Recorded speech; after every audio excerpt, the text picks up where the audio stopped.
નમસ્કાર, આપ જોઈ રહ્યા છો એબલ 24 ન્યૂઝ. ઈડીની મોટી કાર્યવાહી, 10 કરોડથી વધુની શેરબજારની છેતરપિંડી કરનારા વિસનગરના શખ્સની સંપત્તિ જપ્ત. શેરબજારમાં મોટા નફાની લાલચ આપી રોકાણકારોને ફસાવનાર એક મોટા ઠગાઈ કૌભાંડનું એન્ફોર્સમેન્ટ ડિરેક્ટોરેટ દ્વારા પર્દાફાશ કરવામાં આવ્યો છે.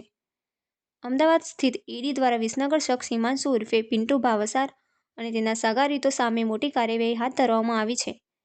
પ્રાપ્ત વિગતો મુજબ આરોપીએ શેરબજારમાં ઊંચા વળતરની લાલચ આપી રોકાણકારો પાસેથી કરોડો રૂપિયા પડાવતા હતા.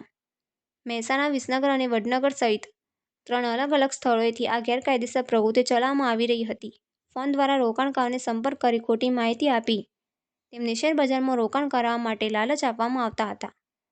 પીએમએલએ હેઠળ ચાલી રહેલી તપાસ દરમિયાન ઈડીએ હિમાંશુ ભાવસાર અને તેની કંપની પાસેથી મોટા મુદ્દામાલ જપ્ત કર્યો છે. જેમાં 110 કિલો ચાંદી, 39.7 કિલો ચાંદીના દાગીના, 1.296 કિલો સોનું, રૂ.38.8 લાખ રોકડ, વિદેશી ચલણ તેમજ કરોડો રૂપિયાની સ્થાવર મિલકતોના દસ્તાવેજોનો સમાવેશ થાય છે. ઈડીની તપાસમાં ખુલાસો થયો છે કે આરોપીઓએ અનેક રાજ્યોમાં ફેલાયેલ નેટવર્ક મારફતે કુલ રૂ.10.87 કરોડથી વધુની છેતરપિંડી આચરી છે. આ સમગ્ર કૌભાંડનું માસ્ટર માઇન્ડ હિમાંશુ ઉર્ફે પિન્ટુ ભાવસાર હોવાનું સામે આવ્યું છે, જે તેના સગારીતો સાથે મળીને લાંબા સમયથી આ ગેરકાયદેસર પ્રવૃત્તિ ચલાવતો હતો.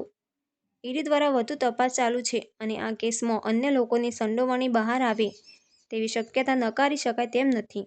આ કાર્યવાહીથી શેરબજારમાં રોકાણના નામે ચાલી રહેલી ઠગાઈ સામે કડક સંદેશો ગયો છે.